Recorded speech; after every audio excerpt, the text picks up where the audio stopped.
Hello everyone, welcome back.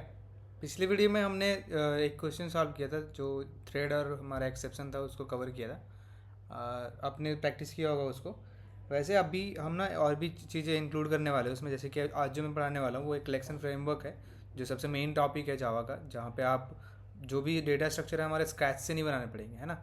तो जैसे collection framework होता क्या है कि यहाँ पे मल्टीपल डेटा स्ट्रक्चर्स होते हैं। जैसे एक स्टैक आपने सुना होगा अगर, तो स्टैक में क्या होता है कि यहाँ पे डेटा स्टोर होती है। वो ऐसे स्टोर होती है कि एक समझ लो एक कोई एक पाइप है जिसके अंदर हम कुछ स्टोर करने वाले हैं, और वो इस वे में स्टोर होती है कि एक लिस्ट जैसा वो दिखता है कि एक लिस्ट ही है ये, ठीक है। वैसे ही यहाँ पे क्यू होता है और भी बहुत सारे डेटा स्ट्रक्चर अलग अलग होते हैं, ठीक है। तो इस चीज़ के बारे में हम एक एक करके सबके बारे में समझेंगे। तो सबसे पहले तो कलेक्शन फ्रेमवर्क ही समझ लेते हैं। ये ना अलग अलग क्लासेस कंटेन करता है। यहाँ पे ऊपर मैंने एक डायग्राम लगाया हुआ है, अटैच किया हुआ है, जिसमें आप देख सकते हो कि यहाँ पे एक आइट्रेबल इंटरफेस है। जो ब्लू कलर से यहाँ पे बॉक्सेस बने हुए ना, वो सारे के सारे ये इंटरफेस है। ये जो डायग्राम है ये मैंने इंटरनेट से उठाया हुआ है, और जितने भी ग्रीन कलर के वो सारे क्लासेस है, ठीक है। अब यहाँ पे एक लाइन दिख रही है, ये दोनों लाइनें के में ना कुछ एक बहुत ही माइनर सा डिफरेंस है कि जो ये लाइन है यहाँ पे देख रहे होगा, एक डॉटेड लाइन है और एक स्ट्रेट लाइन है। ये डॉटेड लाइन क्या डिनोट करता है कि जब भी हम किसी इंटरफेस को किसी क्लास के अंदर इम्प्लीमेंट करते हैं ना, तो हम डॉटेड लाइन से डिनोट करते हैं। यहाँ पे दिखाते हैं कि वो हम इसको इम्प्लीमेंट कर रहे हैं। तो जितने भी ब्लू कलर के वो सारे के सारे हमारे इंटरफेस है। और जब इंटरफेस को कोई क्लास इनहेरिट करता है तो वो तो इम्प्लीमेंट करता है ना एक्चुअली में। तो इसलिए यहाँ पे डॉटेड लाइन से है। और जब कोई क्लास जो क्लास को इनहेरिट करता है तो वो यहाँ पे स्ट्रेट लाइन से होता है। तो यहाँ पे और अगर कोई इंटरफेस भी इंटरफेस को करे तो वो भी ये स्ट्रेट लाइन से ही होता है। मतलब अगर मेरे पास एक इंटरफेस है ए और दूसरा इंटरफेस बी है, और जब मैं ये दोनों बी के अंदर ए को अगर मैं इनहेरिट करता हूँ ना, तो ये यहाँ पे एक्सटेंड लिखूंगा, ना कि इम्प्लीमेंट एक ही बार लिखा था जब हम कोई क्लास के अंदर किसी इंटरफेस को इनहेरिट कर रहे हो, ठीक है। तो यहाँ पे ये भी मेरा इंटरफेस है, ये भी इंटरफेस है, और ये दोनों के बीच में जो इनहेरिटेंस हो रहा है वो क्या हो रहा है, एक एक्सटेंड कीवर्ड के साथ हो रहा है, ठीक है। इसलिए यहाँ पे ये वाली लाइन स्ट्रेट लाइन लगी हुई है। उसके बाद यहाँ पे ये देखो, यहाँ पे लिख रहा है डॉटेड डॉटेड साइन दिया हुआ है, ये हमारा इंप्लीमेंट है, और ये स्ट्रेट लाइन जो है वो एक्सटेंड है। तो आप देख सकते हो यहाँ पे ये अलग अलग जो ब्लू कलर में है वो सारे के सारे इंटरफेस है। तो सबसे ऊपर जो इंटरफेस होता है ना, जिसके अंदर सारी क्लास सारी जो मेथड्स हम यूज करने वाले पूरे के पूरे, या फिर वो स्टैक हो, वेक्टर हो, लिंक्ड लिस्ट हो, कोई भी हो, वो सारे के सारे मेथड इसके अंदर प्रेजेंट है। और कुछ कुछ मेथड जो है वो एक्स्ट्रा ऐड हुए, जैसे कि एरे लिस्ट के अंदर कुछ एक एक्स्ट्रा मेथड ऐड हुआ होगा, लेकिन कुछ कॉमन मेथड है जो सारे के सारे यहाँ से आ रहे हैं। तो सबसे जो टॉप पे जो इंटरफेस हमारा है वो आइट्रेटेड, ये जो हमारा आइट्रेबल है। उसके बाद कलेक्शन है, और कलेक्शन के नीचे हमारे तीन अलग अलग है, एक तो लिस्ट, फिर क्यू, और एक सेट, और एक तीसरा सेक्शन होता है मैप का। ये यहाँ पे लिखा नहीं हुआ है, एक तीसरा हमारा मैप का सेक्शन होता है, ठीक है। तो लिस्ट में क्या होता है, इसमें होता है एरे लिस्ट, लिंक लिस्ट और वेक्टर, ठीक है, और स्टैक भी होता है।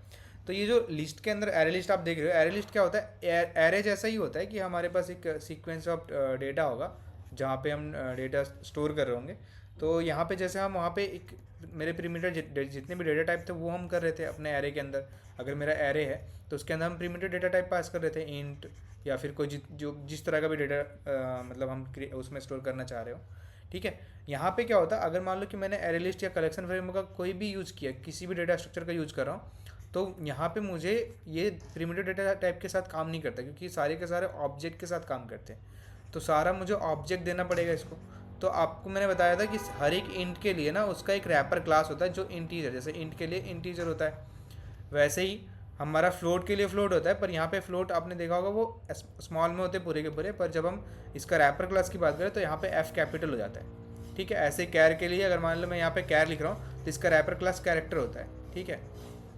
ये सारे के सारे उसके रैपर क्लास हैं। तो जब भी हम कोई डेटा स्ट्रक्चर इंप्लीमेंट करेंगे, जैसे मान लो कि मैं एरे लिस्ट ही बनाता हूँ, तो सिमिलरली बनेगा, पर यहाँ पे थोड़ा सा सिंटैक्स अलग होगा। जैसे मान लो कि मैंने एरे लिस्ट लिखा, यहाँ पे ये जो हमारे पास एंगुलर ब्रैकेट है, इसके अंदर हम पास करते हैं हमारा डेटा टाइप, जो भी डेटा टाइप के साथ हम कर रहे हैं। तो मान लो कि मुझे इंटीजर स्टोर करना है, तो मैं यहाँ पे इंटीजर लिखूंगा, ठीक है। उसके बाद लिस्ट का नाम, लिस्ट इक्वल टू यहाँ पे न्यू, और यहाँ पे एरे लिस्ट वापस से, ठीक है। तो ये इसका बेसिक स्ट्रक्चर है। किसी भी डेटा टाइप का अगर मान लो ऑब्जेक्ट बनाना चाहते हो तो यहाँ पे ये हमारा जो है ना, यहाँ पे ये ऑप्शनल है कि आप अगर चाहो तो इंटीजर डाल सकते हो, नहीं चाहो तो छोड़ सकते हो, खाली वो खुद ब खुद समझ लेगा कि यहाँ पे इंटीजर है, तो ऑब्वियस सी बात है यहाँ पे भी इंटीजर ही होगा, ठीक है। ऐसे एरे लिस्ट का बनाया, हमें अगर लिंक लिस्ट का बनाना है तो भी ऐसे ही बनेगा। मतलब स्ट्रक्चर तो सेम ही है, यहाँ पे डेटा टाइप पास करना है, ये हमारा एरे, उसका ऑब्जेक्ट, और उसके बाद न्यू, और ये सेम चीज़ है, ठीक है। तो यहाँ पे इस तरह के अलग अलग हमारे पास डेटा स्ट्रक्चर है। ऐसे ही लिंक लिस्ट है, वेक्टर है, स्टैक है, और ऐसे क्यू के अंदर अगर हम आते हैं तो वहाँ पे प्रायोरिटी क्यू है, और डी क्यू है और हमारे एरे क्यू है। ऐसे ही फिर हम सेट के अंदर आते हैं तो यहाँ पे हैश सेट है, लिंक सेट है। और अगर हम मैप की बात करें ना यहाँ पे, तो मैप के अंदर हमारे पास क्या होता है, हैश मैप होता है, लिंक्ड हैश मैप होता है, ठीक है। तो ये हमारा अगर एक मैप डेटा स्ट्रक्चर यहाँ पे बताया नहीं गया है इसमें, तो एक हमारे पास लिंक्ड हैश मैप होता है, लिंक्ड हैश मैप, और एक हमारे पास सिंपल हैश मैप होता है, ठीक है। दो अलग अलग यहाँ पे हैश मैप्स होते हैं। तो ये यहाँ पे लिखा नहीं था इसलिए मैंने अलग से ऐड कर दिया। तो ये हमारा एक डायग्राम है जिसको हम देख के समझ सकते हैं कि किस तरह से हायरार्की है। हालांकि इसका इतना यूज़ नहीं है, आपको कहीं इतना देखने को नहीं मिलेगा, पर आप समझ सकते हो कि जो भी, जैसे मान लो कि ये इसके नीचे है तो ऑब्वियस सी बात है कि ये डी क्यू अगर इसको इनहेरिट कर रहा है क्यू के, तो क्यू के जितने भी मेथड्स वो सारे के सारे इसके अंदर होंगे। ऐसे ही अगर कलेक्शन सबके अंदर आ रहा है, इसका मतलब कलेक्शन के जितने भी मेथड्स है वो सारे के सारे स्टैक में भी होगा, वेक्टर में भी होगा और लिंक लिस्ट में भी होगा। इसका मेन जो मोटिव था इसको बनाने का वो यही था कि अगर मान लो कि मैं स्टैक बनाता हूँ, एक आपने अगर जो कोई दूसरी लैंग्वेज सीखी हो, प्रोग्रामिंग लैंग्वेज अगर सी सीखा हो किसी ने, उसमें हम डेटा स्ट्रक्चर जो बनाते हैं ना, मान लो स्टैक की हमें इंप्लीमेंट करना है तो हम उसको पूरा स्क्रैच से खुद बनाते हैं, पूरी की पूरी स्ट्रक्चर उसकी हम खुद से बनाते हैं स्टैक की, ठीक है। और यही चीज़ अगर मैं C++ की बात करूँ तो वहाँ पे STL लाइब्रेरी होती है, जहाँ पे भी हमें कुछ ऐसे वेक्टर के क्लासेस दिए जाते हैं जहाँ पे हम खुद उसको बनाने की ज़रूरत नहीं पड़ेगी स्क्रैच से, वहाँ से हम यूज़ कर सकते हैं। वैसे ही जावा के अंदर हमारा कलेक्शन फ्रेमवर्क होता है जो हमें ये सारे के सारे डेटा स्ट्रक्चर प्रोवाइड करता है। अब जैसे मैं बात करूँ, जैसे ये स्टैक ही है, तो मैं अभी अगर मुझे कहीं किसी प्रोग्राम के अंदर मुझे स्टैक यूज़ करना है, ठीक है, कि कोई लेट्स से मेरे पास A B C है, तो मैं एक नॉर्मल सा डेफिनेशन देता हूँ स्टैक का। क्या होता है कि जब भी आप स्टैक के अंदर कुछ चीज़ें पुश करते हो ना, डालते हो, जैसे मान लो कि मेरे पास ये स्टैक है, मैंने यहाँ पे ABC को एक एक करके कैरेक्टर डाला, तो पहले A आया, B आया, फिर C आया, और जब हम इसको बाहर निकालेंगे तो क्योंकि हमने पहले इसको डाला था, तो ये इसका एंट्रेंस जो होता है इधर से होता है, ठीक है, एक ही होता है, इधर से क्लोज होता है ये। तो आप समझो कि अगर मैंने A को पहले डाला, फिर B को डाला, फिर C को डाला, अब मैं बोलूँगा इसको बाहर निकालो, तो आप पहले निकालोगे तो C निकलेगा ना, उसके बाद फिर हमारा B निकलेगा, फिर हमारा A निकलेगा। तो ये डेटा स्ट्रक्चर जो है स्टैक का वो इस तरह से वर्क करता है कि जो पहले इंसर्ट किया गया एलिमेंट है वो बाद सबसे लास्ट में वहाँ से बाहर निकलेगा, ठीक है, पॉप आउट होगा।